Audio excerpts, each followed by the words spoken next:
il n'y a pas le partenariat, pourquoi on n'a pas fait des otages, pourquoi on n'est pas allé emmener son entreprise à tel lieu de la planète alors qu'il y a des marchés, des parts de marché à prendre, c'est qu'il y a une autre réalité qui est une pure construction sociale dont on n'arrive pas à se départir.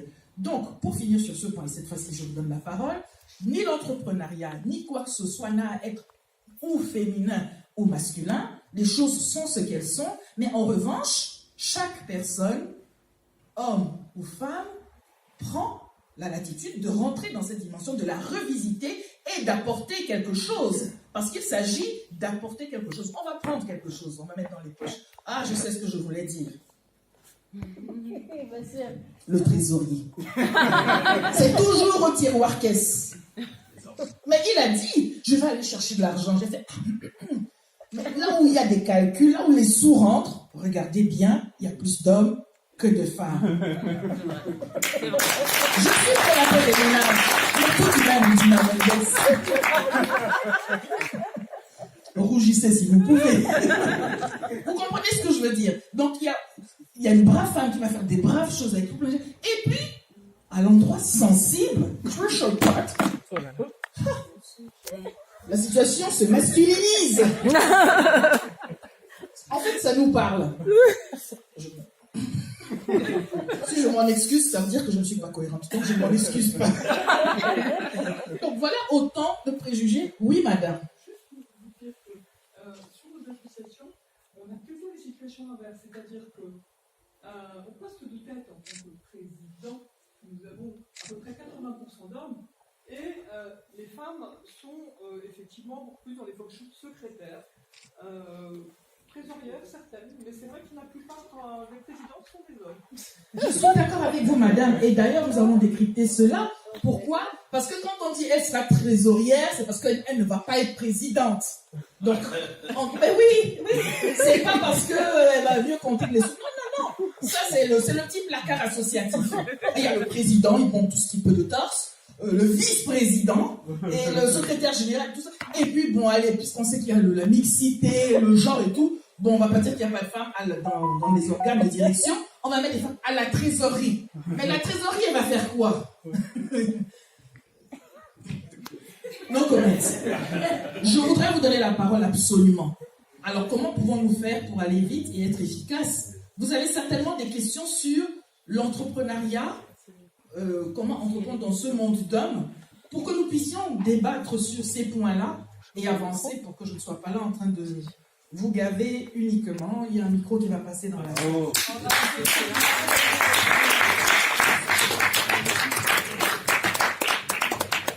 Il y a des questions. Alors, on prend les questions. On veut manger le temps, sinon le temps va nous manger. Droit au but. Sinon, on va les forcer. Super. Donc, dans la prise de parole, j'en profite, hein, vous avez raison, dans la prise de parole, mesdames, constatez que souvent, les femmes regardent leurs pieds quand on donne la parole et les hommes montent au filet. Mais après, il ne faut pas venir pleurer. Parce qu'en réunion, en entreprise, je vous donne la parole, pardonnez-moi. Nous sommes en train de travailler. Je vais parler en tant qu'homme. Pardonnez-moi, monsieur, 30 secondes. Je vous rends la parole, je vous rends la parole. Mais j'en profite pour pouvoir quand même dérouler ce pourquoi nous sommes là tous ensemble. Et souvent, l'entrepreneuriat aussi, c'est de pouvoir négocier avec la bouche, de préférence, avec des mots, avec de la conviction. Et souvent, les femmes vont rester timorées de ce point de vue-là, ne vont pas forcément prendre la parole, ou quand elles vont la prendre, elles vont faire des choses inamourées, des fanfreluches de boucles d'oreilles qui font comme ça, des jupes qui sont un peu trop serrées, ou trop courtes, ou trop je ne sais pas quoi. Et finalement, tout ça va manger leurs propos, alors que ce qu'elles disaient était important. Monsieur, je vous rends la parole. Pardon. Alors, en fait, je veux parler en tant qu'homme, entrepreneur. D'accord. On est une nouvelle génération. Les nouveaux hommes, on est un peu différents des anciens. On est d'accord, on fait le ménage, on fait à manger. Voilà. Et personnellement, en tant qu'entrepreneur, la plupart des personnes en qui j'ai confiance sont des femmes. La plupart des personnes à qui je confie des responsabilités sont des femmes, parce que les femmes sont fiables. Ok? Et ça, c'est la nouvelle génération d'entrepreneurs. J'ai un réseau d'entrepreneurs, une plateforme qui interconnecte les entrepreneurs. Plus de 60% des entrepreneurs qu'on a chez nous sont des femmes. On est une nouvelle génération. Le digital ouvre le monde à tout le monde. Il n'y a plus de barrières, il n'y a plus de frontières, et on a tous les mêmes chances. Alors, pourquoi aujourd'hui j'ai plus confiance aux femmes et que je donne plus de responsabilités aux femmes qu'aux hommes? Parce que j'ai eu une mère qui était entrepreneur. Et en tant qu'homme, quand je regarde la manière dont ma mère gérait ses affaires, par rapport à mon père qui était entrepreneur aussi, ça n'a rien à voir. Et j'ai grandi avec cette vision de ma mère dans sa façon de gérer les affaires. Par exemple, ma mère vendait des pagnes en Afrique. Et quand elle achetait un pagne, imaginons à 10 euros, qu'elle revendait 12 euros, et qu'à un moment donné, le marché devient saturé et que les pagnes se vendent à 20 euros, les mêmes pagnes, elle dit non, ce n'est pas juste. Parce que mes clients, moi j'ai acheté le pagne à 10 euros, et je ne veux pas leur vendre le pagne à 20 euros parce que le marché a changé. Vous comprenez? Merci. Donc la question que j'ai à vous poser, madame, oui, c'est est-ce qu'aujourd'hui, vous, en tant que femme entrepreneur, avez-vous pris toute la dimension de cette nouvelle génération d'entrepreneurs, les hommes que nous sommes? Merci, monsieur, pour cette question. Alors, je voudrais, avant que d'y répondre, revenir, c'est vous, madame, que j'oubliais. Vous disiez, parce que oui, on dit que les femmes ne s'entendent pas, et pourtant, voilà un propos qui, quand on le met, on le jette dans le cosmos, il fait son travail. D'où vient-il qu'on pourrait penser que les hommes, entre eux, s'entendent bien plus encore que nenni? Parce qu'ils sont féroces, en tout cas pragmatiques. Quand il y a une compétition, si c'est le ballon d'or, si c'est quoi que cela puisse être, si c'est moi, c'est pas toi. Ils ne s'entendent pas plus. Mais maintenant, qu'est-ce qui fait que les femmes pensent cela ou le disent? C'est parce qu'on se les laissait dire. Et en réalité, c'est vrai qu'il y a une compétition. Mais malheureusement, cette compétition n'est pas de la femme pour la femme contre l'autre femme pour elle. C'est qu'il y a un troisième, quelqu'un qui tient et qui tire les ficelles. Donc les femmes sont mises en compétition dans un monde d'hommes. Et dans l'entrepreneuriat, là où on va parler d'affaires, il va apparaître un autre contexte. Ah, elle est bien en affaires, elle est féroce, on dirait même d'ailleurs un homme. Est-ce qu'elle est même vraiment une femme? Toi, tu es féminine. Voilà des sous-entendus qui sont là. Puisque nous parlons d'entreprendre au féminin, nous rentrons dans l'entrepreneuriat, il ne s'agit pas, c'est pas l'espace pour jouer de ses charmes. On parle même de séduction des affaires, mais sachez que séduction, étymologiquement, veut dire mensonge. Oui, il vaut mieux rester dans l'authenticité. Vous voulez quoi? Vous voulez une part de marché. Sauf si vous voulez autre chose. Mais si on veut la part de marché, on la défend bec et ongle, avec des arguments cartésiens. Parce que dès lors qu'on ouvre des brèches, il ne faudrait pas qu'on vienne pleurer. Pour répondre à la question de monsieur, avons-nous pris cela en compte? Bien évidemment. Mais j'ai envie de vous dire, à vous et à tous les nombreux qui, comme vous, sont comme vous demeurez encore des extraterrestres. Oui, malheureusement. Parce que, vous le voyez très bien, vous avez beau avoir des belles parts de marché, la majorité du marché de votre secteur d'activité demeure la chasse gardée des anciens. Et les anciens, ils ne fonctionnent pas encore, comme vous dites. Et comme nous sommes de votre époque, et que nous sommes grillés par les codes de ceux qui ne sont plus de cette époque, il y a lieu de reconsidérer les choses. Nous donnons la parole aux dames, je vous prie. Il faut l'apprendre la parole. Et pendant que le micro tourne, on a parlé de mentorat. Vous avez la latitude de trouver une personne qui peut être un homme, qui peut être une femme, qui n'a pas forcément besoin d'être de la diversité comme soi-même, mais un modèle qui vous inspire. Et inspirer, ce n'est pas copier-coller. Parce que copier-coller, c'est mal adapté, mais inspirer. Donc, ce n'est pas un mentor, ça 50 mentors si vous voulez. Là, je prends la force ici. Là, je prends le courage là. Là, je prends la persévérance de l'autre côté. Et tout cela, on fait ça, on fait son millefeuille à soi. Mais, j'aime pas en parler, le cube magie, on ne l'aime pas, on a raison. Mais le cube magie de tout ça, c'est quand même soi-même. Qui dis-tu que je suis, toi, femme de la diversité dans l'entrepreneuriat? Et qui dit-on que tu es? T'as osé avoir bac plus 5? Sacrilège! Mais toi, qu'est-ce que ça te fait? Est-ce que c'est les autres qui te disent « je suis passé au tueur » Est-ce que c'est les autres qui te disent qui tu es? Est-ce que ce que pense les autres de ce que tu peux, que tu dois, que tu vas, est-ce cela que tu prends en compte ou pas? Et là, je parle aux jeunes. Ah oui, parce que dans nos banlieues, ah oui, parce que ceci. Moi, je suis arrivée en France, j'avais 15 ans déjà. Moi, j'ai découvert ça ici.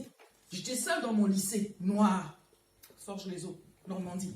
Lycée, seule. Et pour moi, ce n'était pas un sujet. Mais d'où vient-il que quand il y a 60 000, il y a plus de noirs que de blancs? Parlons des mots, moi, j'ai pas peur des mots. Pourquoi ça reste un problème? Donc, je dis, je sais tout ce qu'il y a, les médias, le ceci, là, mais on est au 21e siècle. Heureusement, des médias, il y en a partout. On n'est pas obligé de regarder le média ou de consommer le média qui nous dit des choses qui ne sont pas, d'après nous, justes. Voilà, on a la liberté de voir autre chose. On peut regarder au Japon ou je ne sais pas où. Donc, il faut faire ces choses et ne pas toujours réveiller la fibre, la revendication identitaire, parce que c'est un piège. On l'a bien vu, quand on parle de la diversité, il faut rester dans l'ouverture. L'entrepreneuriat, c'est aussi cela. Aucune femme ne veut prendre la parole. I don't believe my ears. Après, quand je vais dire quelque chose, on va dire que j'exagère, mais je ne fais que constater. Deuxième prise de parole. Madame, vous écoutez. Alors, en fait, moi, je vous rejoins surtout. C'est vrai que les femmes, on est polyvalentes. On peut travailler, se rentrer, s'occuper des enfants, du mari, du ménage, de la bouffe, tout. Et il y a un moment dans la vie où je pense, en tant que femme, on a envie de faire autre chose. Ne plus être que... On peut continuer à faire ça, mais on a envie aussi d'évoluer, d'avoir son entreprise. Mais il y a tellement de gens qui vont nous dire t'es pas capable, t'as trop de trucs à faire, t'as plein de... Là, même financièrement, comment tu vas trouver l'argent? T'es une petite secrétaire, comment tu vas faire? Tellement de gens qui démotivent. Donc, ma question, c'est comment trouver cette motivation, vraiment, de faire quelque chose, de se lancer? Parce que vous avez dit, il y a beaucoup d'échecs, c'est un parcours du combattant. Donc, se dire, j'ai une vie de famille, est-ce que je peux la mettre entre parenthèses pour faire quelque chose qui va échouer? On n'est jamais sûr. Donc, comment trouver vraiment cette motivation de, pas de tout lâcher, mais vraiment d'avancer, de faire vraiment ce truc, de prendre même le risque de se planter? Comment trouver cette motivation? Mais vous avez répondu à la question. Vous faites bien des recettes, des gâteaux qui crament. Ouais. La terre ne s'arrête pas de tourner. Pourquoi vous ne voulez pas cramer quelque chose en entrepreneuriat? La terre ne s'arrêtera pas de tourner non plus. Vous l'avez dit, vous avez tout dit. Et puis, d'où vient-il que vous ayez envie de couper vos 18 000 bras tout d'un coup, alors que vous avez toujours fonctionné comme ça et que ça a bien marché, pour rentrer dans l'entrepreneuriat avec juste 2 bras? Pourquoi? Vous dites on a envie d'arrêter toute la famille, tout lâcher pour rentrer dans l'entrepreneuriat. Mais les hommes n'ont pas ce problème. Ils rentrent dans l'entrepreneuriat comme ils sont. Manchot par manchot, ils rentrent dans l'entrepreneuriat. Donc, charge aux femmes, à toute personne qui veut rentrer dans l'entrepreneuriat, cela ne nécessite pas... Alors, j'entends bien qu'il faille réorganiser les choses, mais ça ne vient pas, l'entrepreneuriat ne vient pas dans notre vie, ou nous ne rentrons pas dans l'entrepreneuriat au prix sanguinolent des enfants qu'on a laissés dans la rue affamés, de la maison qui a brûlé. Je veux dire, il y a des possibles. Et c'est là que je disais qu'il faut revisiter le mot réussir. Oui. Quand on est une chef, on est un chef. Les droits des femmes, c'est aussi les droits des hommes. La Déclaration universelle des droits des hommes dit tous les êtres naissent libres et égaux. Et nous, chercheurs en droits des femmes, on rajoute les femmes aussi. Oui. Autre question, je vous prie. Madame la Présidente, vous voyez, ils ne veulent pas poser de questions, hein, c'est pas ma faute. Dès que vous voulez. 3 questions encore, 3 minutes. 3 minutes. Bon. Après, vous allez dire, oui, ceci, cela. Dina Mendes, elle a fait un club des femmes de la diversité. Attendez, je vais les bousculer. Et vous êtes assises là, et vous ne prenez pas la parole, et vous ne posez pas de questions. Vous pensez quoi? Qu'elle a fait ça pour elle seule? Pour elle-même? Osez parler. Non, mais elles ont toutes plein de choses à dire. On ne va pas leur donner des petits fours à la fin. Vous avez vu, les hommes sont obligés de parler. Hein. Oui, je vois bien. Si vous faites sortir tous les hommes, vous allez voir comment ça va marcher. Bon, alors, au forceps, on fait une césarienne.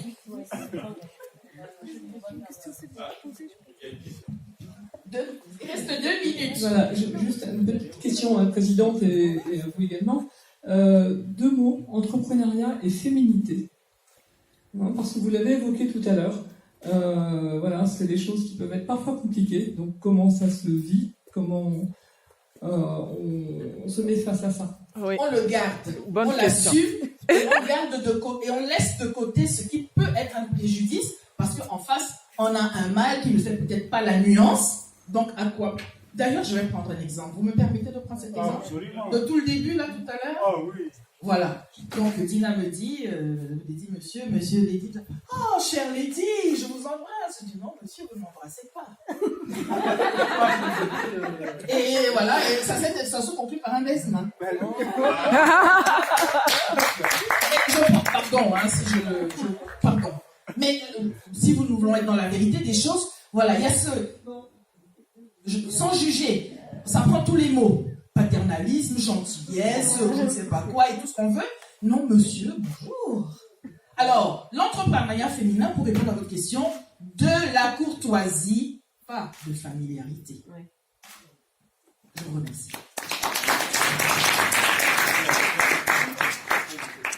Le train était parti. C'est à vous. Parce qu'on m'avait pas vu. Alors, moi, je voulais juste revenir par rapport à tout ce que vous êtes en train de dire. Vous avez entièrement raison. Juste, je pense qu'on a peut-être des questions qu'on a envie de poser, mais pour nous, là, pour peut-être certaines d'entre nous, c'est une première, on va peut-être pas oser. C'est difficile, en fait, pour nous, d'arriver et de se dire, oui, je vais poser mes questions, parce que même si on dit qu'il n'y a aucune question bête, parfois, pour nous-mêmes, c'est compliqué. Donc, je pense que c'est plus par timidité et on va apprendre. Et je pense que, justement, à travers le club des femmes de la diversité, on va apprendre lorsqu'on va aller à des conférences ou à des événements, à prendre la parole. Sauf que là, c'est vrai que la manière dont vous arrivez, vous nous dites, oui, vous êtes là, vous êtes des femmes, vous ne posez pas de questions, ça peut être on peut un peu mal le prendre parce qu'on se dit, oui, mais si je pose une question, on va me regarder, on va me juger, etc. Après, dans votre démarche, je la comprends. Ça n'est pas le problème, mais c'est juste que je pense que pour une première, là, on est un peu, on attend de voir ce qui se passe, comment les choses vont avancer, et je pense pas que c'est le fait qu'on soit des femmes et qu'on ne veuille pas, c'est qu'on apprend là, et je pense que la prochaine fois, si vous intervenez à un autre événement, on sera là à vous poser des questions. On applaudit pour l'avocat. Bon.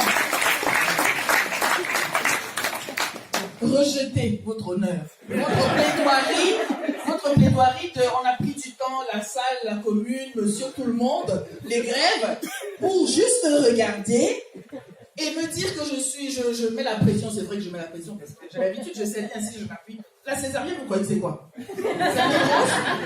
il faut que le bébé sorte. Le bébé, il sera beau de toute façon. Voilà. Donc, non, des occasions, et dans les affaires, en l'occurrence, parce que c'est quand même notre sujet, ce sera mon dernier propos, dans les affaires, on n'a pas nécessairement la bonne occasion 2 fois de suite. Vous rencontrez une personne, mais vous ne la connaissez. Comme on dit chez quelque part là-bas, ni des lèvres, ni des dents, mais il faut y aller. Est-ce que vous savez que moi j'ai un conteneur de tomates ou je sais pas? Vous voulez faire une affaire. Vous dites pas, bon, j'observe, je regarde, et puis après, j'apprendrai. Ce que nous faisons là, ça, c'est du in vitro. Mais la véritable vie, elle est en temps réel. Elle est en temps réel. Je voudrais juste nuancer en terminant que c'était vrai pour vous, pas nécessairement vrai pour tout le monde, même si elles sont applaudis. Merci beaucoup. En tout cas, rendez-vous à la masterclass. Bravo. Je vous